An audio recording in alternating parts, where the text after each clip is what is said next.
வாழ்க வையகம், வாழ்க வையகம், வாழ்க வளமுடன். குரு வாழ்க, குருவே துணை. அருள்நிதி பேராசிரியர் அன்பழகன் திருவண்ணாமலை. அனைத்து அன்புள்ளங்களுக்கும் வாழ்க வளமுடன். குருவின் நினைவாக என்னுள் எழுந்த ஒரு கவியை பதிவு செய்கிறேன். அகத்தவமே ஆனந்தம் என்ற தலைப்பிலே இக்கவி பதிவாகியிருக்கிறது. சூரத்குமார் விசிறி சாமியார் ஆனார். சீரடியில் மனித தெய்வம் சாய்பாபா ஆனார். தன்வந்திரி வைத்தீஸ்வரன் கோவிலில் சமாதி நிலை ஆனார். ஆதனூரில் ஈஸ்வரன் நந்தியை விலக்கி காட்சியானார்.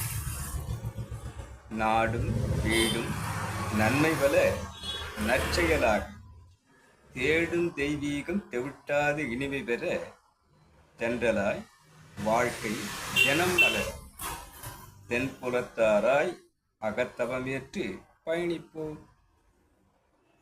வாழ்க வளமுடன்.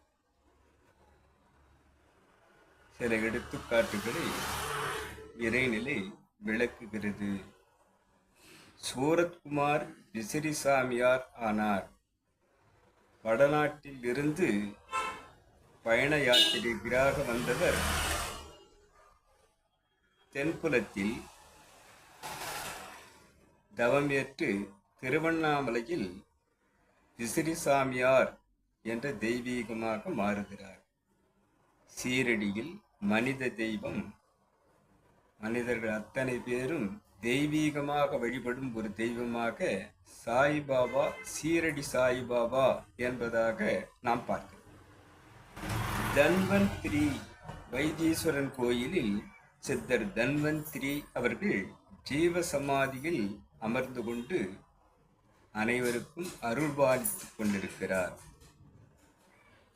புராணத்தை எடுத்து நாம் பார்க்கும்போது ஆதனூரில்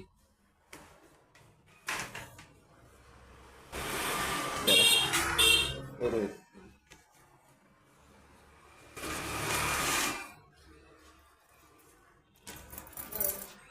ஆதனூரில்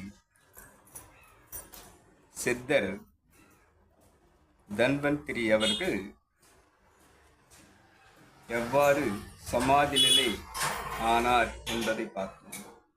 இந்த ஆதனூரில் பக்தி மார்க்கத்தில் வைராகிய தத்துவம், சரணாகதி தத்துவம் என்பதாக நந்தனார் அவர்களுக்கு நந்தியை விலகச் செய்து காட்சி தருகிறார்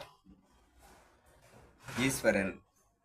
ஆக நாடும் வீடும் நன்மை பல நற்செயலாக மாற்ற வேண்டும் என்று சொன்னால், தேடும் தெய்வீகம் தெவிட்டாத இனிமை பெறச் செய்ய வேண்டும் என்று சொன்னால், வாழ்க்கை தென்றலாய் மாறி தினமும் நமக்கு தென்றலை அளிக்க வேண்டும் என்று சொன்னால், நாம் தென்புலத்தார் என்று சொல்லும் அகத்தவம் ஏற்று பயணித்தால் அந்த இறைவனே குடிகொண்ட வீடாக இந்த உடல் மாறும்போது அந்த தெய்வீகம் பேரின்பம், பேரின்ப கழிப்பு, பேரானந்தம் என்பதாக உணர்வதாக நம்மை நாம் மாற்றிக்கொள்ள முடியும் என்பதை நாம் சிந்திக்கலாம் என்பதாக வந்திருக்கக்கூடிய கவி என்னுள் ஏற்படுத்திய இறைநிலைக்கும்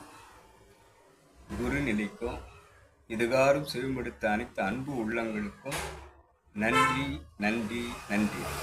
வாழ்க வளமுடன் என வாழ்க்கை நிறைவு செய்கிறேன். வாழ்க.